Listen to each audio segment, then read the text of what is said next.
Ladies and gentlemen, this is another Two Line Music Hut's Entertainment Report podcast. And today we have a master fetish trainer. We're talking about a virtual mental health therapist. We are talking about adult actress, adult entertainer. You know who we have in the building today? We have Jet Set and Jasmine in the building today. What's going on, my sister? Hello. I love your introduction. Thank you. I know. That's why I said, you know what? I'm gonna give you the intro because I know that puts that bright smile on your face. Thank you. Give me a second. I'll get it. Not a problem. All right. So, doing well. I am here in the Tampa Bay area of Florida. Okay. And grounded like the rest of us. Yep. You know what I mean? It's a bit hard to hear you there. Okay. It keeps kind of cutting in and out, but let me try some different angles and moving around a little bit. You tell me when it gets better. Yeah. I think we should be good right here. Look at all these books here behind you. You're serious. You're serious. Yeah, books are very important. I hope you have some books in your house as well. Of course, my wife is a book hoarder. She loves books. You know what I mean? And let me warn everybody that's in this room, don't be fooled by the pretty face and the crazy vocabulary and these books. This woman here is a beast. All right? So what's going on there, guys? You know, just actually I have been seeing clients for my therapy practice quite heavily over the last couple of weeks, as you can imagine, because of the uncertainty that we're dealing with in our world. The challenges the stress that this brings on families, that it brings on individuals that are living alone and you know, working through this pandemic. So have been certainly keeping busy with that. King and I and the children are quarantined or self-isolating together. And so it has been a very interesting time for our family as well. Just learning to work together. Respect each other's space, respect each other's privacy, all that kind of stuff. And then King and I, of course, are working. We're continuing to create content and stay engaged with our friends and fans that are, you know, at home needing entertainment and education while they're at home, either by themselves or with their loved ones. So that's keeping on. All right. So how has it affected you and the sex industry on hold? Yeah, so a couple of interesting things, actually. So thankfully, you know, sex work goes far beyond two people meeting up, right? A lot of times when people think of a sex worker, they immediately, there are a lot of other ways to continue to earn money in sex work. So that includes camming. It includes you know, I'm even doing bedtime stories for my clients where they are buying custom clips of audio, things that are soothing from their favorite sex workers. We're really seeing the industry get incredibly creative with ways to stay financially or fiscally responsible for the things that we're responsible for. We have to pay for our bills just like everyone else. And really interesting to see people's behavior as they're spending more time at home. A couple of things that don't die is sex, drugs, and rock and roll. And so, you know, you're seeing it, people listening to music, DJs going live, things like that. People still need their music. They still need their sex entertainment. And I'm assuming alcohol and substance abuse use has continued as well. It's so wild because I know you've been embracing the internet for a while now. You do a lot of stuff online, so it's almost like more you just had to lean more into it right now. Yeah. Some of the negative aspects. So we had a full tour, a full U.S. tour, and international. We were supposed to go to the continent of Africa and visit Kenya again, and also South Africa, and that's been postponed, as well as our stops along within country. So that's, you know, it's been disappointing because I love being able to meet our fans and our friends live. But it's, you know, it's okay. We want to keep them safe and we want it to really be a sexy time. And you just can't have a good time not knowing if you're going to leave as healthy as you came, you know? Yes. So that has definitely been a damper on us. But at the same time, when you're not traveling, you're also saving money, right? So it's kind of like, you take one for the other. Balance. Yeah. It's basically you got to figure it out. I understand because it's a lot of stuff. And you said, where are you right now? In Tampa Bay, Florida. Okay, and how is the coronavirus out there right now? Well, in comparison to other places, it is not, I don't like, it's like not as bad, I guess, but the cases continue to go up every day. The deaths continue to go up, and, one is too many. So it's really hard for me to do any type of like comparison because, the families that have experienced deaths related to coronavirus in this area could care less if another 1,000 people, have died or haven't. It's still a very stressful thing. The children are out of school until the beginning of May. Yeah, I just seen that. Like, wow. Yeah, that's certainly an extended period of time. And we have safer at home orders, which are basically no going out except for essential reasons. And they've closed things like the parking at the beach to help keep people off the beach and some of the parks and things like that. Yeah, so it's really affecting everybody. So what kind of opportunities are you going to see is going to arise out of this new normal? Yeah, so a lot. Okay, so one of the things that I'm really, really excited about is my therapy practice, which is Blue Pearl Therapy, has always been virtual, completely virtual practice. Yes. And since this has come out, the many states and licensing boards have given their providers increased access to using telehealth, whether for medical appointments or mental health appointments. And I think it's great because this gives people access to healthcare and to mental health care that wouldn't be able to. And like, I don't feel like it cuts into my competition or anything like that because there's plenty of people who need mental health support, right? Like, it's the internet. Yeah. Absolutely. Yeah. And to me, the way that I feel mental health care should be a right. It should be an entitlement. It should not be a privilege. Just the way that we get our teeth cleaned every 6 months to stay healthy, we should be seeing regularly a mental health provider. So I'm actually excited about the opportunity that this creates for therapists to be able to work from home and to be able to see clients without the responsibility of a brick and mortar and those type of things. So anytime that there's going to be increased access to healthcare of any sort, I'm totally for it. So that's good. Yeah. Other things that I anticipate, I know that some families will struggle through this time as a unit because of lack of resources, lack of support, or conditions that were already poor, and that means in every aspect, financially, emotionally, those situations that had already been in place, I know may worsen during this time. But I am feeling very hopeful for a lot of families that are learning more about their children. The parents that are going like, oh my gosh, y'all are learning that in school? Or, hey, you really do have a problem with paying attention, or what have you. People are learning their partners and their families in different ways now. And I think that will go a long way. Understanding more about my child's work study habits and how I can support her has been very enlightening. And then for those couples that are like working from home, seeing like how stressful your partner's day really is, right? Or how annoying your partner must be to work with. And now you know why nobody at their job likes them.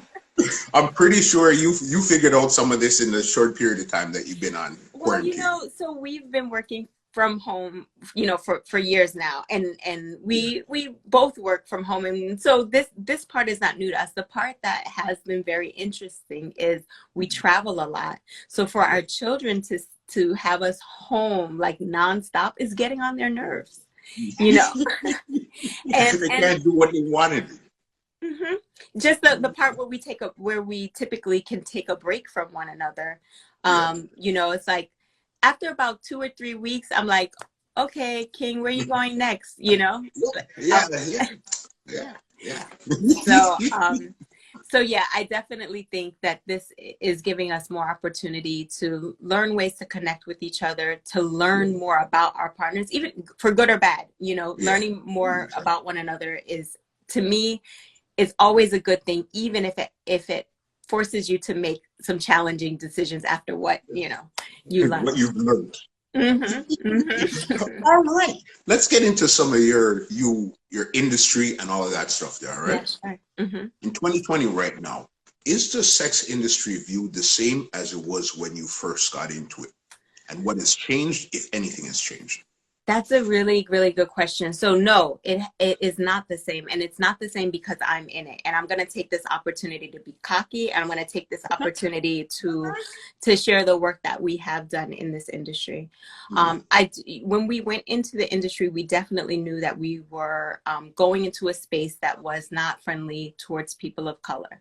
People of color may have benefited from, financially done well, popularity wise have done well, not to take anything away from their experience, and have had a lot of fun in the industry. But they would all agree that it certainly was not set up with our benefit in mind. Like a lot of structures are. We might do well in them, but they never were intended for us to do well in them. Right.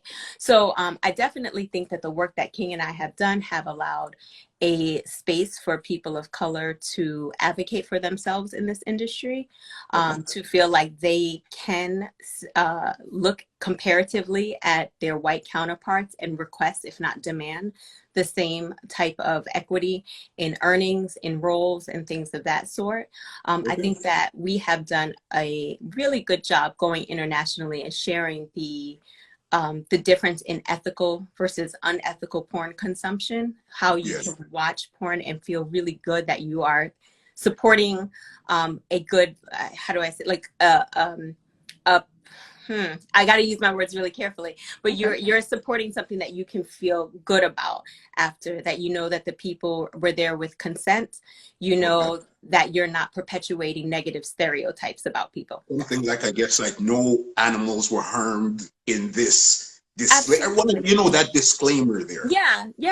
Including, no one was trafficked to be here, or no one was called out of their name, or no one is being held to a stereotype that they are not comfortable with.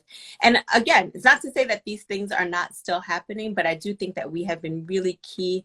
We have been key players about bringing this to the consumer's mind, to help consumers make better decisions. Other things, like we have a BDSM and kink channel on the largest kink platform in the world, which is kink.com. I just see you beat me to the question. All right, continue. It is. Congratulations. Thank you. Yeah. Specifically designed to highlight people of color and diverse players in kink, by highlighting royal fetish films on their site. And that's a really big deal, because prior to this, they certainly did feature people of color.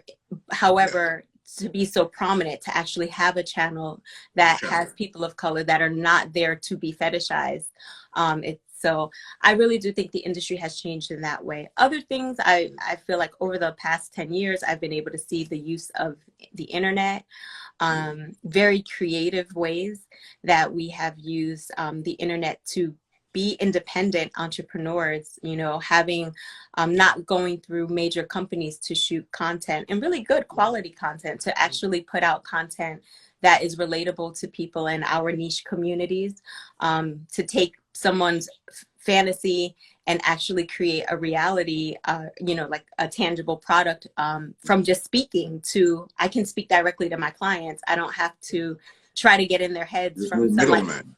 There's no middleman. It's straight DTC right now. Yeah, and the earning potential from when I started to now has been, pretty amazing. So. Okay. All right. What is the biggest misconception about an adult actress and the industry overall? That an adult actress wouldn't have all these books in her home. Or these degrees on the wall. Wow. Let me just flex for you right quick. No, really. I mean, I think that's usually the number one misconception, is that we're uneducated and we're doing this work out of desperation. And I think sometimes people allow entertainers' character to fool them. You know, it's kind of like, and this goes really for any entertainment industry. It's like you see somebody play a particular character on a show and you start to think that that person is really a ditz or something. It's like, no fool is going to have that many roles making that much money. It doesn't work that way. It doesn't work that way. Somebody in that camp is smart, right? So that's a huge misconception. You know, I know that. And don't get me wrong, I'm incredibly proud of my education. I worked very hard for every degree on that wall. But at the same time, I know other performers who, you know, didn't choose that particular route. I learn from them all the time. They are incredibly brilliant. And in order to sustain yourself in an industry like this for, you know, the average business goes under within somewhere between 2 and 5 years. Yeah. If you pass 5, you're okay. If you pass 5, you're doing really well, right? And that's across the board. Now, when you take a look at performers that have been in this industry 10, 20, some even more years, going through the difference from shooting in a production, a big production, versus shooting at home, doing appearances, and like all the different ways that sex workers have been able to diversify themselves in front of the camera, behind the camera, education, administratively, and have lifelong careers, all while never clocking in to anybody. You know, that's crazy.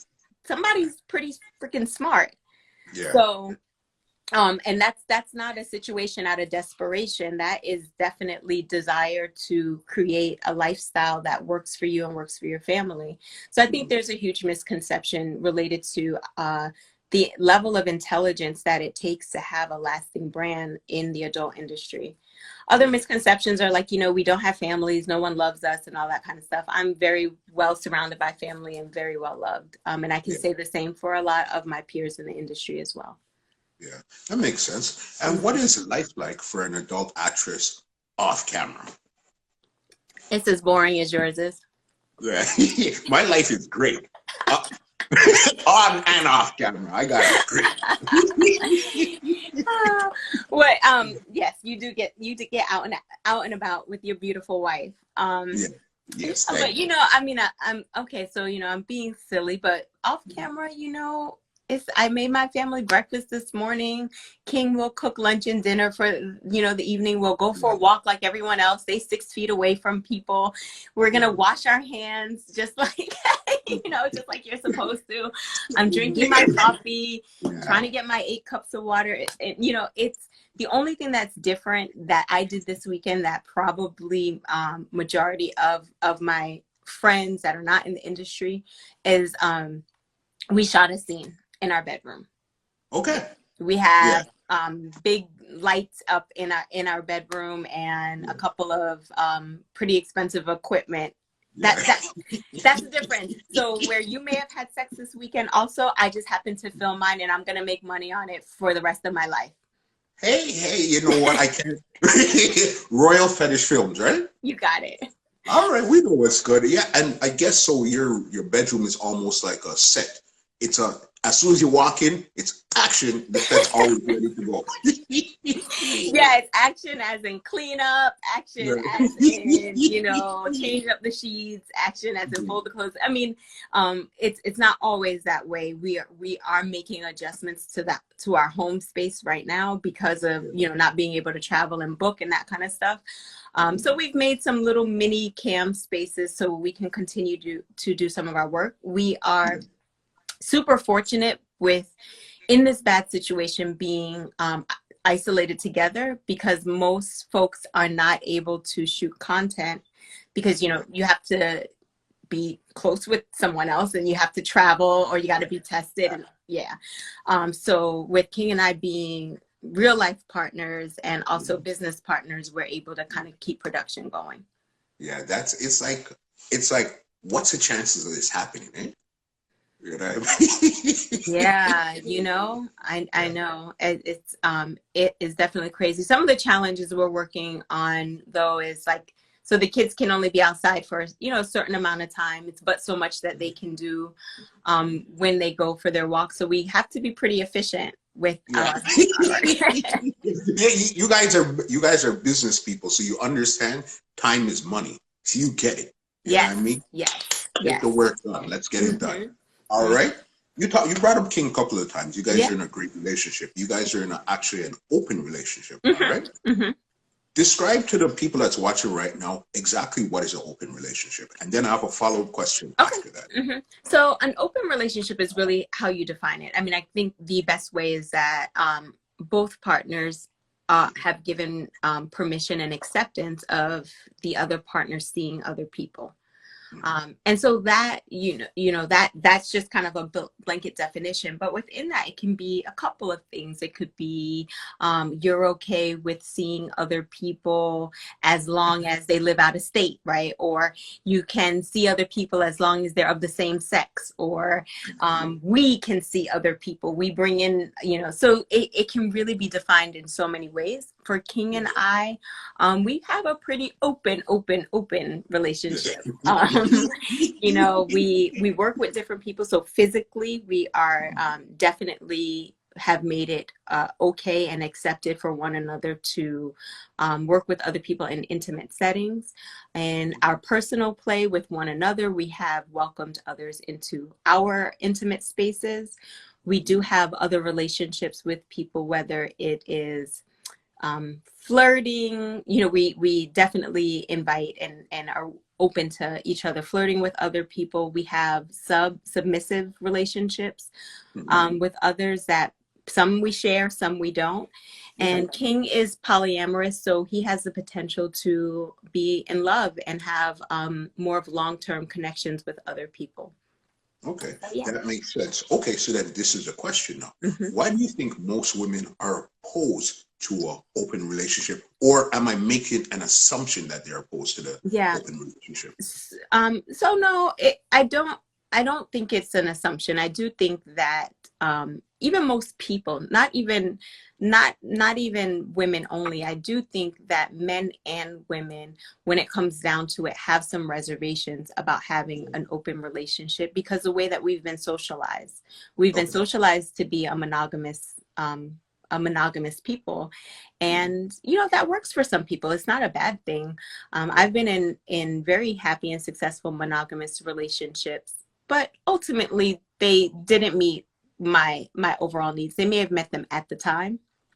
And then when I do think back to some of my monogamous relationships, or at least they were supposed to be monogamous relationships, and the other person was not being faithful. They were doing what maybe they felt naturally they wanted to do, but socially, so they were not socialized to feel comfortable with that decision and being honest about it, and put us in a position, in an unsafe situation. I think anytime you cheat, you put yourself in an unsafe situation, whether it's a crime of passion or just being with more than one person, and not having knowledge of that other person you can have health implications with that. So I think it really is just, we were not socialized to have other options. And so, like, for example, my kids will be different. I have my oldest child who is in a monogamous relationship. We always ask her, like, are you interested in other people? Are you sure you don't want to, like, we like, she's watched She's Gotta Have It. I think that's the Spike Lee movie. Okay, with Nola Darling. Yeah. And I'm like, don't you want to be Nola Darling and explore and make sure that you're in your teens, early 20s? And she's just like, no, Mom, like one guy is good for me. Like, I like it that way. But the fact that she knows that there are options, there's not gonna be that shame and that pressure to only commit to one person when you know that everyone in the world doesn't live this way, or you're not defective if you don't think this way.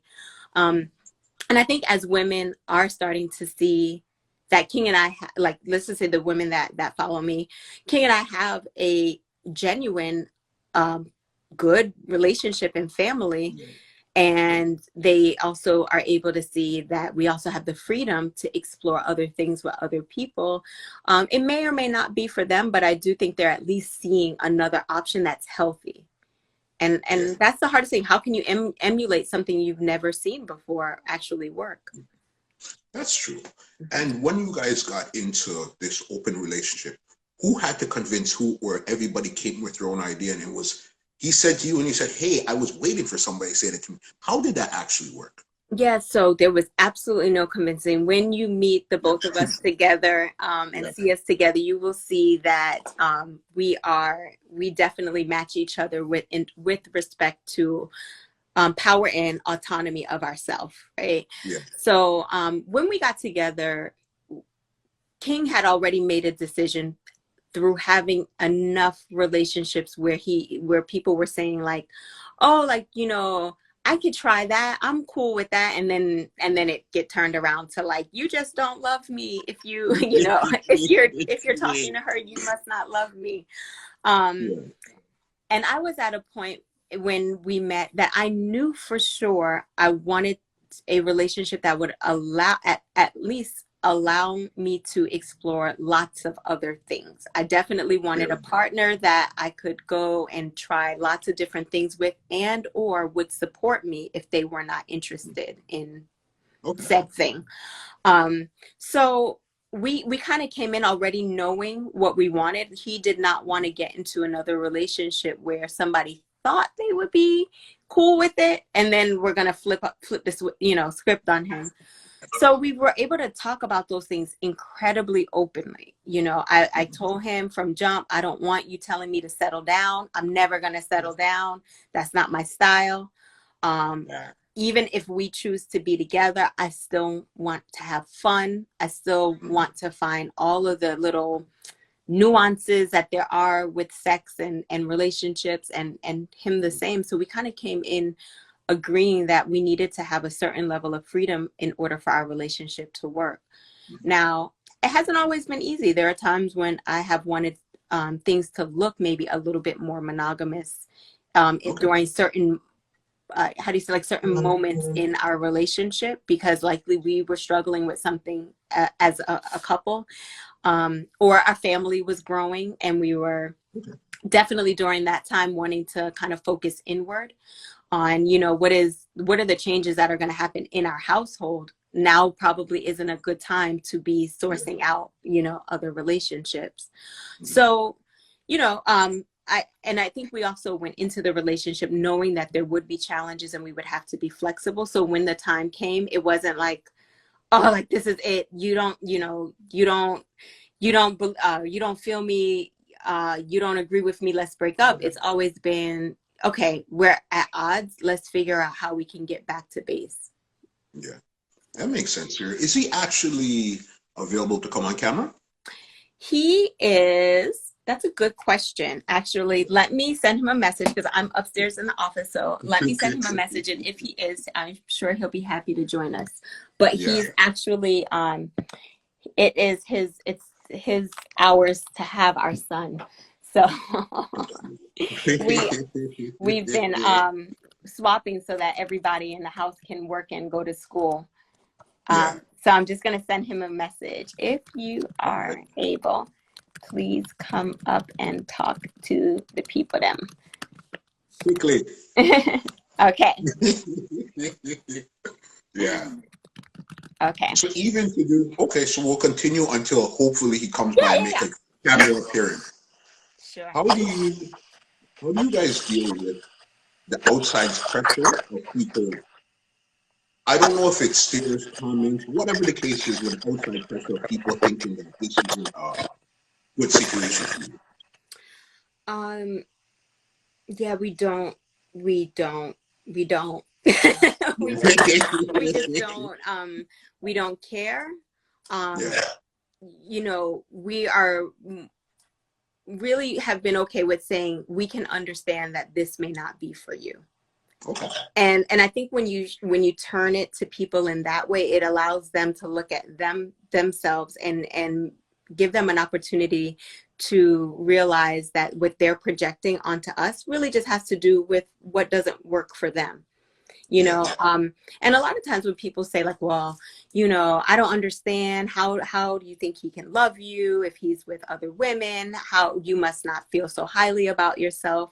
Well, those kind of comments really don't get to me because I really do know how I feel about myself, you know? You're the only one that knows that. Yeah. And my job as a human is really not to convince you of my security. My job is to really hold on to my security, you know, and those are moments where, sometimes it makes me go, no, I can't find that feeling within me that you're describing. Yeah. So, you know, so I turn it back to you and say, can you tell me, you know, I usually say, can you tell me about a time in your relationship where you didn't feel loved? And they usually will tell me about someone cheating on them. And then I help them understand my partner doesn't cheat on me. You know, we have an understanding. And in fact, I know things before sometimes other people know where the direction of their friendship may be going with King because we've discussed it, you know. So, you know, that to me is the biggest thing. It's a misconception around cheating and being in an open relationship. Those are very different. When someone is doing something that you didn't agree to behind your back, that's unhealthy. When you are both meeting your agreement and commitment, that's like as healthy as it gets. Yeah. So King says he's just getting out the shower to give him a few. So if we're on, we're on. Yeah. We'll be here because I have a round call open so that because we have a round call, Rapid Facts. Last time we did the podcast, you answered them. I have some different questions for you right now. Shit. Okay.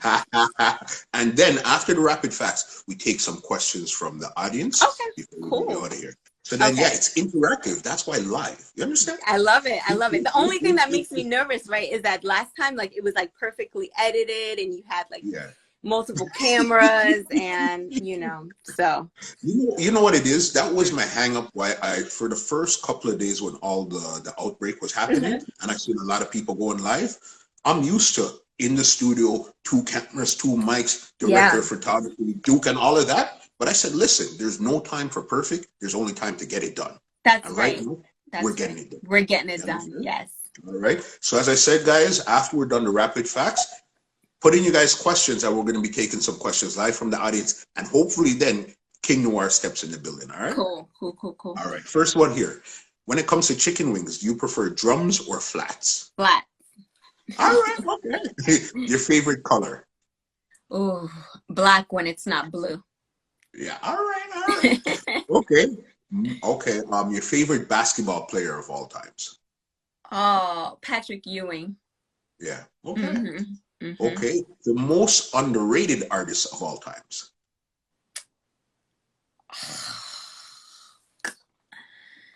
Why are you so hard? Underrated artist. What's your answer to that question? I'm not, you see, next time when you call me and you interview me, I'm in the bottom three. Why is that so hard? I don't got an answer for that. I really don't. I would just be making up something for the sake of making up something. Make up something for the sake of making up something. Okay, hang on 1 second. I'm looking around. Kelly Rowland.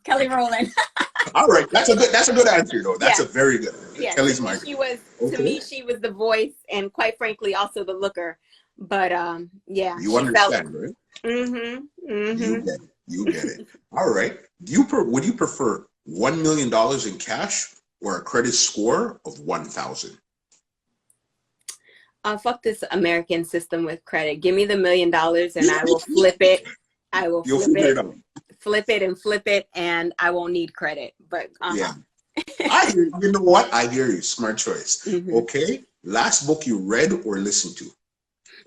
It's right on here actually. I'm working through it. I'm pretty much close to being done. It's called Thriving Sex Work by Lola Davina. Okay. Yeah, it's pretty good. Heartfelt advice for staying sane in the sex industry. And I feel pretty sane in the industry, but I do a lot of therapy work with sex workers.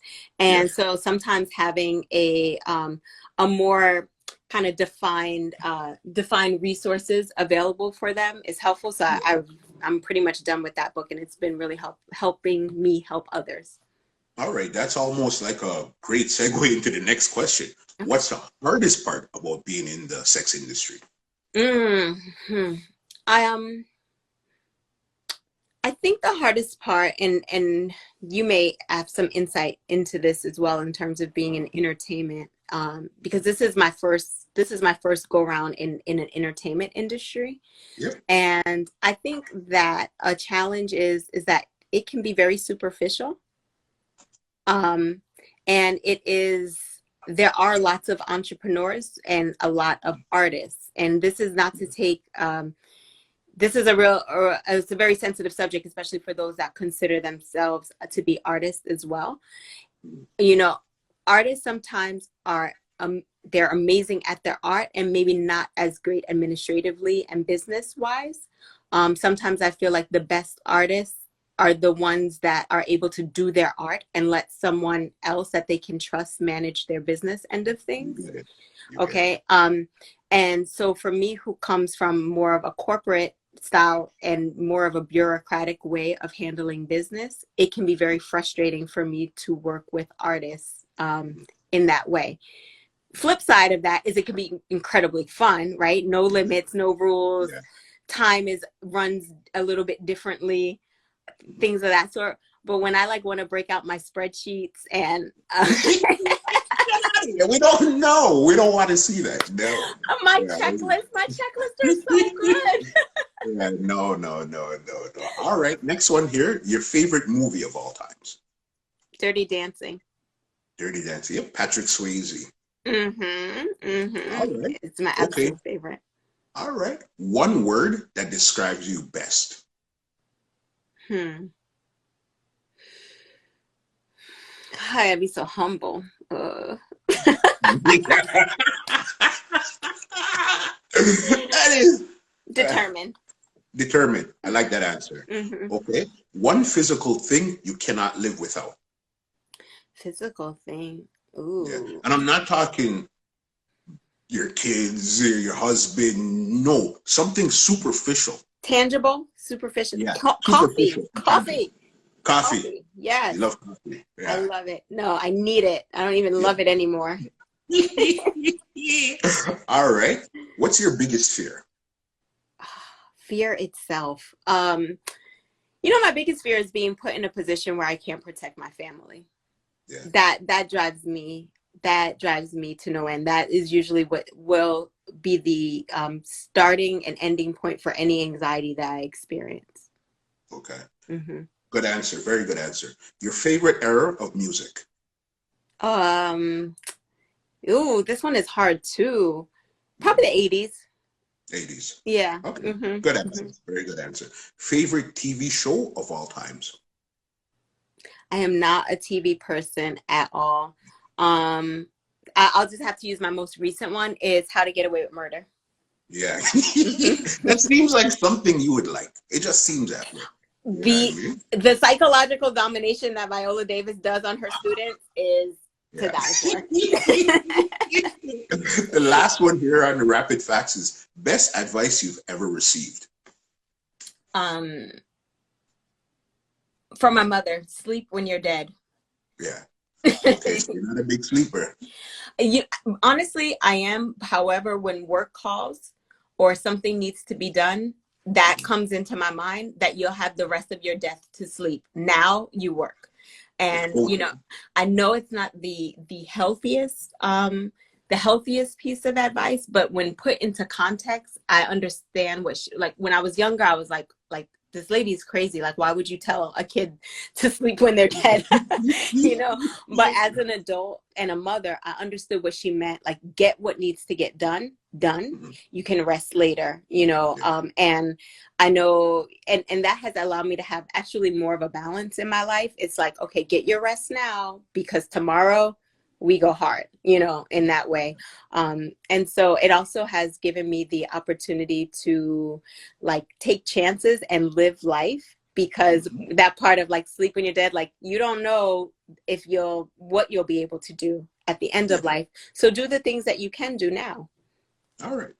That makes sense right there. That makes a lot of sense. So then that's the end of the rapid facts round. Okay. Now, if you guys have any questions, put them in. We'll be taking some live from the audience. But one thing I wanted to one observation that I had, especially when it came to you, especially the first time we interacted, is you break the mold of highly educated women aren't sexual. A lot of people think that if you're highly educated, the higher the education, the lower the sexuality. And you 1000% broke that stereotypical way of thinking. I hope so. I mean, and I think so. Can we talk about that for a second as people are putting their questions in? Okay. So what I think is that unfortunately in our society, I'll even just go like our North American society and culture, you know, when you don't have money as a woman, you're supposed to figure out how to attach yourself to a man with money. So our sexuality is directly tied to our financial earnings and the type of relationships that we have. This is not true for everyone. However, historically, it's been, you know, learn a trade, right? Make yourself pretty, stay thin so that you can attract a man that has money and have babies and you're set. Fast forward, when women started going to college, go to college to meet your husband, not to get a profession and that kind of thing, right? Now, and then the women that tend to, you know, abandon those society, those structure, those ideas, those societal ideas, and go ahead and make a living and do well. There's something about us not being sexual that doesn't line up right with the fact that we're busy, the fact that we are usually trying to raise a family, take care of business and have a social life, where our libido may be plummeting because of our attention to other things. Men are able to say, look, I'm stressed, I got all this stuff going on, not now, right? Women, however, are considered not sexual when they have the same levels of stress and need the same level of attention and adoration to help increase their sexual drive. So it's like we are not allowed to have the same sexual performance anxiety or sexual performance stressors as men, even though we're holding the same responsibilities, if not more. A lot of times when I ask my couple clients, the husband will say, oh, like since she got this job and the kids, she doesn't want to have sex and she's always tired. And then I ask him, well, what are you doing to help relieve her responsibilities? Whoa. Right. So, you know, so I just want to say for those partners where we're placing we're placing the blame on a woman's sexuality as it ties to her education or her earnings or her you know, I think we need to kind of take a look at it from a very basic level. She's busy. What can you do to relieve some of her stress, to allow her to be able to tap into those sexual spaces? So, okay. Makes sense. All right. So could you see some of the questions on your side too? I can. I'll let you pick though. You know what? You're my special guest. You pick the first. Ladies first. I'll pick the next. Okay. Do you guys? This is DJ Super G. Yeah, Super G. Okay. Do you guys discuss your open relationship with each other, and do you offer the other advice? Absolutely not. Has arrived with the lies. All right. So we gotta. Bullshitter. Can you? Okay. Cool. Here we go. Yes. Yeah, that's fine. And my phone is gonna die soon. You're in the building. All right. So this is Mr. Muscle. And what's going on, Big Boss? What's going on? I saw your interview on YouTube.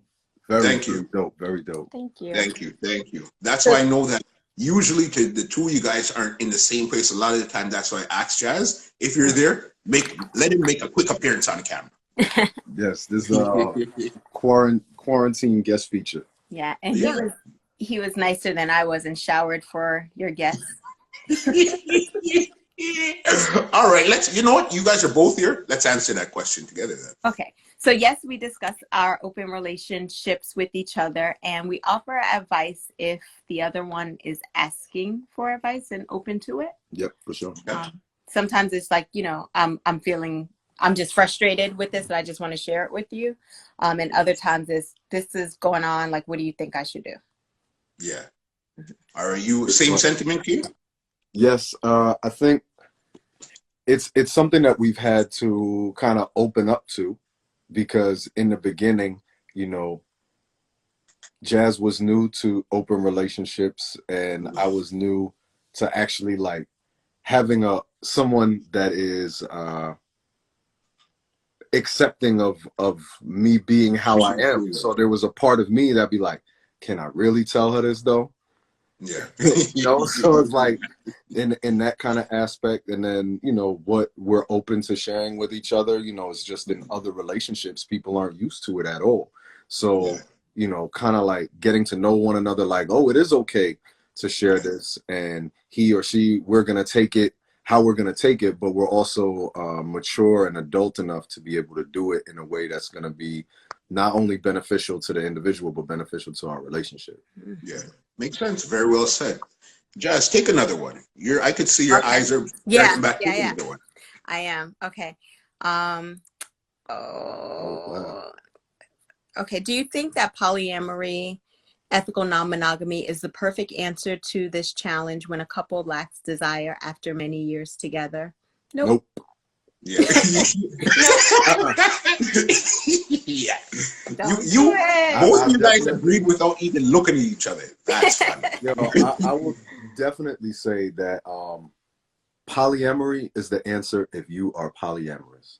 If you are not polyamorous, then it's not an answer. It's definitely going to be a big problem for you. Mm-hmm. Yeah. If you are in a relationship and you're with somebody and the spark isn't there anymore, or y'all have grown apart, or you're not interested, it's okay to move on from relationships and start new ones.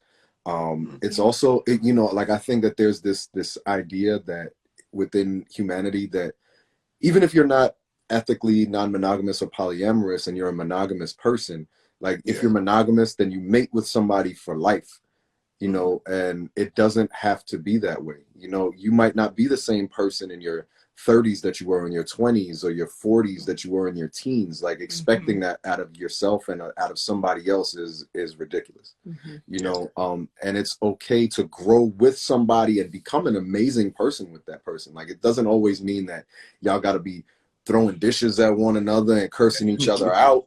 It just might mean like, I like different shit now, and so do you. And in order for us to maintain a friendship, maybe we have kids to be the best parents we possibly can be, or just to maintain sanity as a human being, like we gonna have to break up. Yeah. The other thought is like, after being in a relationship for many years and not having desires, my thing would be to make small changes instead of like a complete overhaul first. Like the idea of becoming polyamorous, like King says, like that's just not going to happen. But maybe it is like, what is something that we can try differently without looking back? And I think a lot of couples get stuck with, remember when we first got together? Remember you looked at me like this? Well, okay, it's been 30 years. Look at me differently now. Maybe that's no longer your favorite part of my body. So now I need to find, what attracts you now. And I think it's hard for us to have those kind of conversations because we are not, we don't learn about relationships should change. It's always like it should feel those butterflies. I should still get those butterflies in my stomach like when I first met you, but I'm not first meeting you. I know you now, So I see another one. You want me to? Yes. Okay. Okay, let's answer two more because it's live with half an hour. So two more and before we get you. Perfect. Okay. Can dominance be learned? If so, must submission be understood and experienced? Okay, so do you have to be a sub to be a dom? You want me to take this one? Yeah, because I've been talking for an hour. Oh, I personally, I don't think so. I do think that, for example, if I'm going to flog you, if I'm going to drag and tell you, I should know what those things feel like on my body first, so I at least have a gauge of what I'm doing to somebody else. But to actually experience submission, I mean, you should be humble enough to be able to not be dominant all in every single situation. And also, like, you don't want to be a dominant in every situation because that makes you an asshole, right?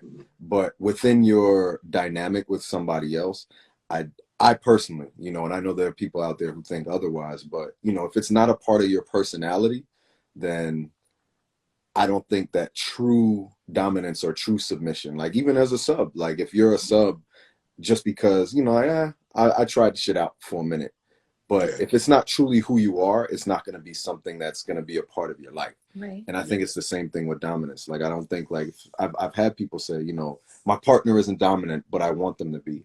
But it's like, you can't really change the framework of somebody's personality. You know, you can add things to your relationship. Like, you can have some games that you might play or some experiences you might have together. But to change someone's complete personality, I don't think so. Yeah, I completely agree with that. Take one more. Okay. At what age did you join the industry? Is it ever too late? Never Too late. So how long? So King joined the industry at 18. Yes, the legal age to do so. And has been on and off since. Yeah, I've been home for a minute. For that many minutes. And I joined the industry at 31. And by industry standards, that would be considered late, but I don't think I missed out on anything at all. If anything, I think that it's helped me make wise decisions in the industry. It's allowed me time to work on different backup plans. And it's allowed me to stay clear of likely, like, maybe drama or getting sucked into some bad deals and things of that sort because of having a certain level of grounding. So no, it's never too late. And I mean, there even is porn for older adults.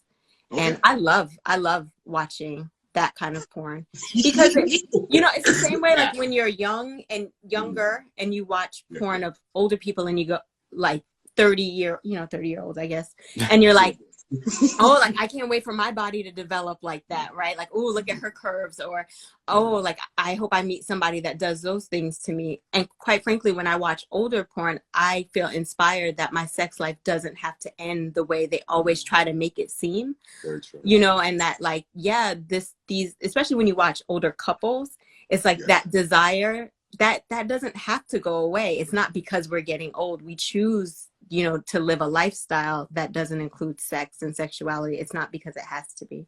Yeah, So. I think that there's always somebody that is interested in watching you. So as long as there's people that's interested in watching, you could get out there clocking with it. And I know we're going to get cut off soon, Muscle, but somebody just made, what do we recommend for folks who are interested in becoming a femdom? So I am having a webinar on April 4th with the chocolate dominatrix, Mistress Marley. And so that information is on my page if anyone that's watching is interested in learning more about the femdom class. And if they want to check out more, you guys give them your handles, your websites, all that good stuff. So our website is royalfetishxxx.com for the adult entertainment that we talked about. You can see all of our courses, offerings, one-to-one consultations, all that stuff at jetsettingjasmine.com. And right now we are really, really uploading some serious content, especially behind the scenes and just like all the things on our OnlyFans, which you can find mine at Jet Set Jasmine and King's at King Noire. Yes, and the real King Noire. Okay, I think I'm going to check it out for. I think I'm going to check it out for some research purposes and see what's going on over there. That's good research. It's that very really important research. Yeah. It is, actually. You find the cure for a lot of stuff in there. Yeah, no, definitely encourage it. And you know, for those of you like that are home and have a little bit more time than usual, this is a great time for sexual exploration. And one of my favorite ways is looking at adult material, just seeing stuff and going like, wow, that's really gross. I never want to do that. Or wow, that's really awesome. When this is over, I need to find somebody to do that with. Yeah. You guys are amazing. Thank you so very much. King, we need to get up and do a one-on-one, and hopefully when all of this is over and done, you guys will come to Canada and we'll have you guys live in the studio and sit down. There's so many questions. Yes. Let me know. This podcast is brought to you by www.twolinesmusichut.com.